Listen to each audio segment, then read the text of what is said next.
ਜੀ ਡਾਕਟਰ ਸਾਹਿਬ, ਸਾਡੇ ਕੋਲ ਪਹਿਲਾ YouTube ਕਮੈਂਟ ਰਿਆਜ਼ ਘੁੰਮਣ ਜੀ ਦਾ ਸਾਡੀ ਇੰਡੀਅਨ ਮੀਡੀਆ ਬਾਰੇ ਵੀਡੀਓ ਤੇ ਆਇਆ ਹੈ। ਇਹ ਲਿਖਦੇ ਹਨ, ਹਰਵਿੰਦਰ ਸਿੰਘ ਜੀ ਠੀਕ ਕਹਿੰਦੇ ਹਨ ਕਿ ਇੱਕ ਸਿੱਖ ਨੇ ਆਪਣੀ ਪੱਗ ਸੁੱਟ ਕੇ ਇੱਕ ਡੁੱਬੇ ਬੱਚੇ ਦੀ ਜਾਨ ਬਚਾਈ ਤੇ ਮੀਡੀਆ ਨੇ ਵੀ ਇਸ ਖਬਰ ਨੂੰ ਦਿਖਾਇਆ ਹੈ। ਪਰ ਭੋਲੇ ਪੰਛੀ ਰਵਿੰਦਰ ਜੀ ਦੀਆਂ ਅੱਖਾਂ 'ਚ ਮੀਡੀਆ ਕੁਝ ਜ਼ਿਆਦਾ ਹੀ ਲੂਣ ਪਾ ਗਿਆ ਹੈ ਕਿ ਹਕੀਕਤ ਵੀ ਦੱਸ ਨੂੰ ਗਿਆ।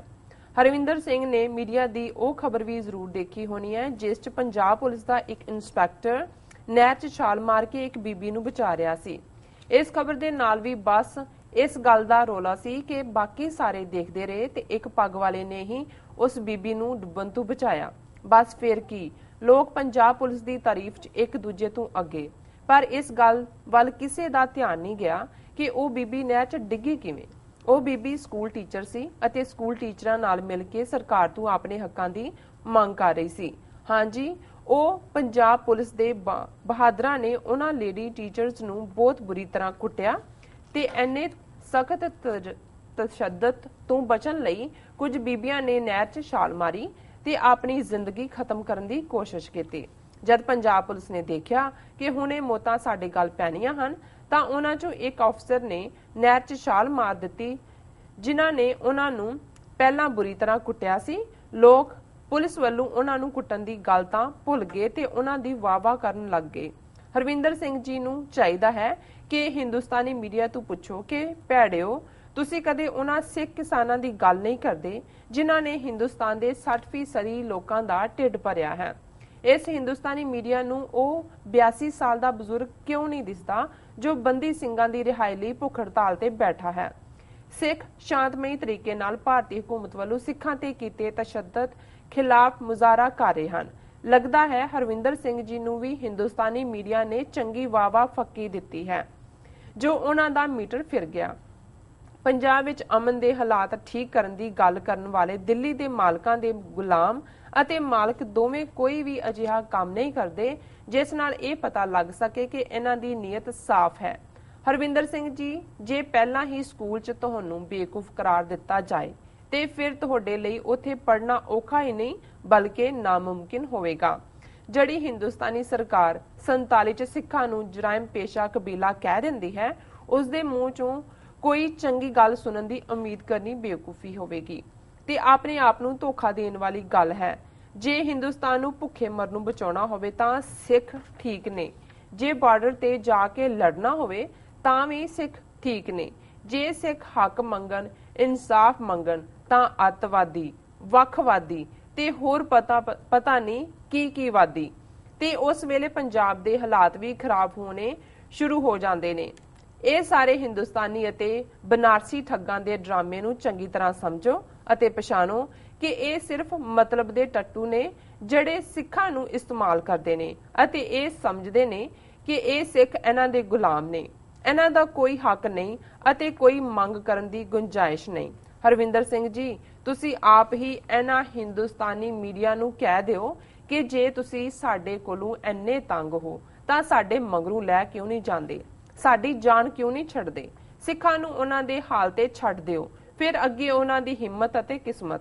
ਇਹਨਾਂ ਤੋਂ ਜਿੰਨਾ ਦੂਰ ਹੋ ਸਕੇ ਰਹੋ, ਗੁਰੂ ਕੋਲੋਂ ਅਤੇ ਸੰਗਤ ਦੇ ਜਿੰਨਾ ਹੋ ਸਕੇ ਨੇੜੇ ਰਹੋ ਤਾਂ ਕਿ ਮਰਨ ਲੱਗੇ ਬੰਦੇ ਕੋਲ ਕੁਝ ਥੋੜਾ ਬਹੁਤਾ ਸਮਾਨ ਜ਼ਰੂਰ ਹੋਵੇ ਜਿਸ ਕਾਰਨ ਗੁਰੂ ਸਾਹਿਬ ਕੋਲੋਂ ਮਾਫੀ ਮੰਗ ਕੇ ਭੁੱਲਾਂ ਬਖਸ਼ਾਈਆਂ ਜਾ ਸਕਣ।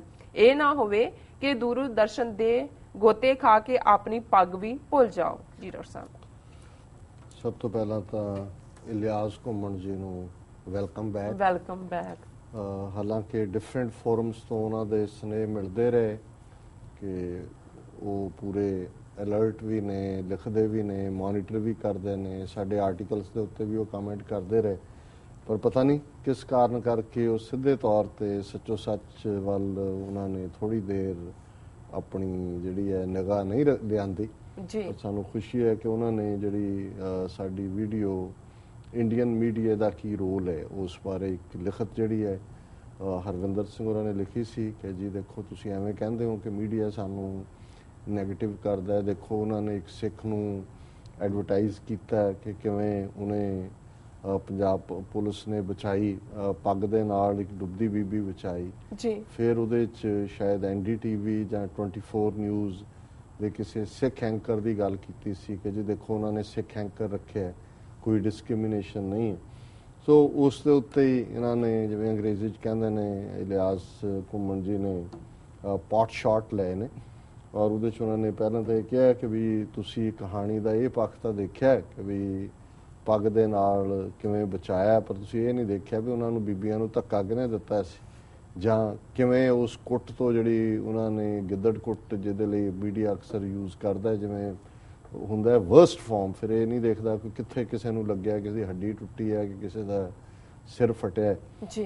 ਸੋ ਉਹਨਾਂ ਨੇ ਕਿਹਾ ਕਿ ਵੀ ਇਹ ਲੋਕਾਂ ਨੂੰ ਇਹ ਤਾਂ ਭੁੱਲ ਗਿਆ ਕਿ ਵੀ ਨਹਿਰ ਤੱਕ ਉਹਨਾਂ ਦੇ ਜਾਣ ਪਿੱਛੇ ਕੌਣ ਲੋਕ ਸੀ, ਕੁੱਟ ਤੋਂ ਡਰਦੇ ਆ ਔਰ ਅੱਕ ਕੇ ਜਿਨ੍ਹਾਂ ਨੇ ਆਪਣਾ ਅੰਤ ਕਰਨਾ ਚਾਹੇ, ਤੇ ਬਾਕੀ ਵਾਹ ਵਾਲੀ ਗੱਲ ਰਹਿ ਗਈ। ਔਰ ਇਸੇ ਤਰ੍ਹਾਂ ਉਹਨਾਂ ਨੇ ਕਿਹਾ ਕਿ ਵੀ ਇਹ ਜਿਹੜਾ ਮੀਡੀਆ ਹੈ ਜੇ ਇੰਨਾ ਹੀ ਨਿਰਪੱਖ ਹੈ, ਸਿੱਖ ਕਿਸਾਨਾਂ ਦੀ ਗੱਲ ਇਹਨਾਂ ਨੂੰ ਕਿਉਂ ਨਜ਼ਰ ਨਹੀਂ ਆਉਂਦੀ, ਔਰ ਜਿਸ ਤਰੀਕੇ ਨਾਲ ਮੀਡੀਆ ਨੇ ਜਦੋਂ ਗੱਡੀਆਂ ਬੰਦ ਹੋ ਜਾਂਦੀਆਂ ਨੇ ਜਾਂ ਉਨੀ ਕੁ ਉਹਨਾਂ ਨੂੰ ਖਬਰ ਦੇਣੀ ਪੈਂਦੀ ਹੈ, ਕਿਉਂਕਿ ਉਹਦੇ 'ਚ ਉਹ ਤੁਸੀਂ ਕਿਲ ਕਰ ਹੀ ਨਹੀਂ ਸਕਦੇ ਸਟੋਰੀ। ਪਰ ਦੂਸਰੇ ਪਾਸੇ ਜਿਵੇਂ ਬਿਲਕੁਲ ਸਲਾਹ ਕਰਕੇ ਬਾਪੂ ਸੂਰਤ ਸਿੰਘ ਹੋਰਾਂ ਦਾ ਜਾਂ ਬੰਦੀ ਸਿੱਖਾਂ ਦੀ ਰਿਹਾਈ ਦਾ ਮੁੱਦਾ ਮੀਡੀਆ ਨੇ, ਪੰਜਾਬ ਦੇ ਨੇ, PTC ਜਾਂ ਦੂਜੇ, ਤਾਂ ਉਹ ਤਾਂ ਇਹਨਾਂ ਦੇ ਹੱਥ ਠੋਕੇ ਨੇ। ਲੇਕਿਨ ਦੂਸਰਾ ਵੀ ਜਿਹੜਾ ਆਪਣੇ ਆਪ ਨੂੰ ਬੜਾ ਨੈਸ਼ਨਲ ਮੀਡੀਆ ਔਰ ਕੁੱਤਾ ਮਰੇ ਜਾਂ ਬਿੱਲੀ ਮਰੇ ਦੇ ਉੱਤੇ ਜਿਹੜਾ ਉਹ ਸਲੋ ਮੋਸ਼ਨ ਤੇ ਪਾ ਕੇ ਦਿਖਾਉਂਦੇ ਨੇ, ਉਹਨਾਂ ਨੂੰ ਵੀ ਕਿਸੇ ਨੂੰ ਨਹੀਂ ਆਇਆ ਕਿ ਵੀ ਏਡਾ ਵੱਡਾ ਇਸ਼ੂ ਹੈ ਜੀ। ਔਰ ਅੰਨਾ ਹਜ਼ਾਰੇ ਉਹ ਕਿਵੇਂ 24/7 ਉੱਥੇ ਸਾਰੇ ਲਿਜਾ ਕੇ ਵੱਡੀਆਂ ਗੱਡੀਆਂ ਖੜੀਆਂ ਕੀਤੀਆਂ ਹੋਈਆਂ ਸੀ ਮੀਡੀਆ ਵਾਲਿਆਂ ਨੇ, ਔਰ ਉਹਨੂੰ ਇੱਕ ਫੌਜ ਦੇ ਸਾਬਕਾ ਡਰਾਈਵਰ ਨੂੰ ਕਿਵੇਂ ਗਾਂਧੀ ਬਣਾ ਦਿੱਤਾ ਸੀ। ਪਰ ਇੱਥੇ ਇੱਕ ਜਿਹੜਾ ਸੱਚਾ ਸੁੱਚਾ ਕਾਜ਼ ਹੈ ਔਰ ਟਰੂਥਫੁਲੀ ਜਿਹੜਾ ਬੰਦਾ in and out of hospital ਜਿਹਨੂੰ ਕੀਤਾ ਜਾ ਰਿਹਾ ਔਰ ਹੱਡੀਆਂ ਦੀ ਮੁੱਠ ਬਣਿਆ ਹੋਇਆ ਹੈ, ਇਹ ਤੁਸੀਂ ਖਬਰ ਉਹਨਾਂ ਦੇ ਮੀਡੀਆ 'ਚ ਨਹੀਂ ਦੇਖਦੇ। ਉਹਨਾਂ ਠੀਕ ਕਿਹਾ ਵੀ ਹਰਵਿੰਦਰ ਸਿੰਘ ਉਹਨਾਂ ਨੂੰ ਇਹ ਨਜ਼ਰ ਨਹੀਂ ਆਉਂਦਾ ਵੀ ਇਹ ਖਬਰਾਂ ਮੀਡੀਆ ਕਿਉਂ ਜਿਹੜਾ ਇਹਨਾਂ ਦਾ ਨੋਟਿਸ ਨਹੀਂ ਲੈਂਦਾ। ਫਿਰ ਉਹਨਾਂ ਨੇ ਇਹ ਕਿਹਾ ਵੀ ਇਹ ਦਿੱਲੀ ਦੇ ਹਾਕਮਾਂ ਦੀ ਨੀਅਤ ਸਾਫ਼ ਨਹੀਂ ਹੈ, ਔਰ ਇਹ ਅੱਜ ਨਹੀਂ ਕਿ ਵੀ ਅੱਜ ਇਹਨਾਂ ਨੇ ਤਾਂ 47 ਸਿੱਖਾਂ ਨੂੰ ਜ਼ਰਾਇਮ ਪੇਸ਼ਾ ਕੌਮ ਬਣਾਇਆ ਸੀ, ਔਰ ਜਦੋਂ ਸਿੱਖ ਅੰਨ ਪੈਦਾ ਕਰਦੇ ਨੇ, ਜਾਂ ਤੁਸੀਂ ਗੱਲ ਕੀਤੀ ਕਿ ਪੁਲਸੀਏ ਵੀ ਉੱਥੇ ਹੀ ਬਹਿ ਕੇ ਖਾ ਰਹੇ ਨੇ, ਉਹਨਾਂ ਨੂੰ ਜਿਹੜੇ ਭੁੱਖਿਆਂ ਨੂੰ ਖਵਾਉਂਦੇ ਨੇ, ਤੇ ਜਾਂ ਬਾਰਡਰ ਤੇ ਲੜਨ ਲਈ, ਉਦੋਂ ਤਾਂ ਸਿੱਖ ਬਹੁਤ ਚੰਗੇ ਹੁੰਦੇ ਨੇ। ਲੇਕਿਨ ਜਦੋਂ ਇਹ ਆਪਣੇ ਹੱਕਾਂ ਲਈ ਗੱਲ ਕਰਦੇ ਨੇ, ਫਿਰ ਇਹ ਵੱਖਵਾਦੀ ਹੋ ਗਏ, ਉਗਰਵਾਦੀ ਹੋ ਗਏ, ਅਲਗਾਵਵਾਦੀ ਹੋ ਗਏ, ਤੇ ਪਤਾ ਨਹੀਂ ਕਿਹੜੇ ਵਾਦੀ ਜੀ। ਔਰ ਉਹਨਾਂ ਨੇ ਇਹ ਕਿਹਾ ਕਿ ਵੀ ਇਹ ਬਨਾਰਸੀ ਠੱਗਾਂ ਦੇ ਡਰਾਮੇ ਨੇ, ਕਿਉਂਕਿ ਠੱਗ ਜਿਹੜਾ ਠੱਗੀ ਮਾਰਦਾ, ਡਾਕੂ ਪੂਰੇ ਜਬੇ ਦੇ ਨਾਲ ਆ ਕੇ ਪੂਰੀ ਤਾਕਤ ਦੇ ਨਾਲ ਤੁਹਾਡੇ ਤੋਂ ਖੋਹ ਕੇ ਲੈ ਜਾਂਦਾ, ਚੋਰ ਜਿਹੜਾ ਉਹ ਸੰਨ ਲਾਉਂਦਾ, ਹਨੇਰੇ 'ਚ ਕੰਮ ਕਰਦਾ, ਉਹ ਦਿਨੇ ਦੇਖ ਜਾਂਦਾ, ਫਿਰ ਉਹ ਇੱਕ ਇੱਟ ਸਰਕਾਉਂਦਾ, ਵਿੱਚ ਆਉਂਦਾ, ਹਨੇਰੇ 'ਚ ਬੰਨ ਕੇ ਲੈ ਜਾਂਦਾ, ਕੋਈ ਜਾਗ ਪਏ ਫਿਰ ਵਿੱਚੇ ਛੱਡ ਕੇ ਦੌੜ ਜਾਂਦਾ ਜੀ। ਤੇ ਚੋਰ, ਡਾਕੂ ਤੇ ਤੀਜਾ ਠੱਗ ਹੈ।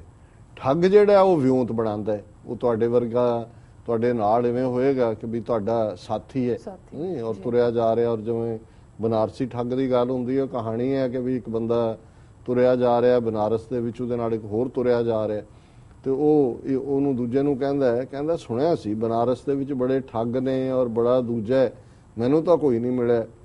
ਤੇ ਉਹ ਉਹਨੂੰ ਕਹਿੰਦਾ ਤੇਰੀ ਜੇਬ 'ਚ ਖੋਟੀ 98 ਹੈ, ਕਹਿੰਦਾ 3 ਵਾਰੀ ਮੈਂ ਕੱਢੀ ਆ, 3 ਵਾਰੀ ਵਾਪਸ ਪਾਈ। ਸੋ ਇਹ ਬਨਾਰਸੀ ਠੱਗ ਜਿਹੜੇ ਨੇ, ਜਿਹਨੂੰ ਕਬੀਰ ਸਾਹਿਬ ਨੇ ਫਰਮਾਇਆ ਵੀ ਇਹ ਹਰ ਕੇ ਸੰਤ ਨਾ ਆਖੀਏ ਬਨਾਰਸ ਕੇ ਠੱਗ, ਔਰ ਠੱਗੀ ਜਿਹੜੀ ਹੈ ਔਰ ਉਹਨਾਂ ਦੀ ਕਹਾਣੀ ਕਿ ਕਿਵੇਂ ਮਨੁੱਖ ਦੇ ਉੱਤੇ ਅਸਰ ਹੁੰਦਾ ਹੈ, ਜਿਹੜੀ ਗੱਲ ਬਾਰ-ਬਾਰ ਕਿ ਜੀ ਇੱਕ ਬੰਦਾ ਜਿਹੜਾ ਉਹ ਲੀਲਾ ਚੁੱਕ ਕੇ ਤੁਰਿਆ ਜਾ ਰਿਹਾ, ਉਹਨਾਂ ਨੇ ਦੇਖਿਆ 3 ਠੱਗ ਜਿਹੜੇ ਸੀ ਉਹ ਖੜੇ ਸੀ, ਉਹਨਾਂ ਨੇ ਕਿਹਾ ਵੀ ਇਹ ਲੀਲਾ ਬੜਾ ਵਧੀਆ, ਤੇ ਉਹਨਾਂ ਨੇ ਵਿਉਂਤ ਬਣਾਈ। ਜਿਉਂ ਹੀ ਉਹ ਮੋੜ ਤੇ ਪਹਿਲੇ ਤੇ ਪਹੁੰਚਿਆ ਤੇ ਉਹ ਤਿੰਨਾਂ ਨੇ ਕਿਹਾ, ਕਹਿੰਦੇ ਕੁੱਤਾ ਕਿੱਥੇ ਚੱਕੀ ਜਾਂਦਾ, ਉਹਨੇ ਕਿਹਾ ਇਹ ਤਾਂ ਲੀਲਾ।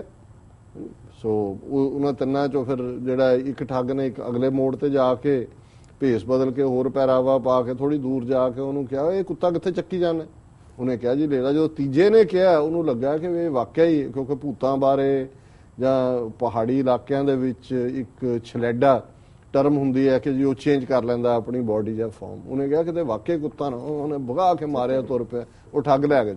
ਸੋ ਇਹ ਜਿਹੜੇ ਬਨਾਰਸੀ ਠੱਗ ਨੇ, ਇਹਨਾਂ ਦੇ ਕਈ, ਸੋ ਜਿਨ੍ਹਾਂ ਨਾਲ ਅੱਜ ਵਾਹ ਹੈ, ਇਹ ਚੋਰ ਵੀ ਨੇ, ਡਾਕੂ ਵੀ ਨੇ, ਪਰ ਠੱਗ ਵੱਡੇ ਨੇ। ਔਰ ਠੱਗੀ ਮਾਰ ਕੇ ਇਹਨਾਂ ਨੇ ਸਿੱਖਾਂ ਨੂੰ 47 'ਚ ਨਾਲ ਲਾਇਆ। ਠੱਗੀ ਦੇ ਸਿਰ ਦੇ ਉੱਤੇ ਹੀ, ਉਹਦੇ ਲਈ ਪੰਜਾਬੀ 'ਚ ਕਹਿੰਦੇ ਠੱਗੀ ਠੌਰੀ ਵੀ ਇੱਕ ਵਰਡ ਜਨਰਲ ਜਿਹਾ ਇਸਤੇਮਾਲ ਕੀਤਾ ਜਾਂਦਾ, ਉਹਨਾਂ ਨੇ ਕਿਹਾ ਜੀ ਕਿ ਇਹ ਮੀਡੀਆ ਨੂੰ ਇਹ ਕਹੋ ਕਿ ਭਾਈ ਸਾਡੇ ਮਗਰੋਂ ਲੱਥੋ, ਸਾਨੂੰ ਸਾਡੇ ਹਾਲ ਤੇ ਰਹਿਣ ਦਿਓ।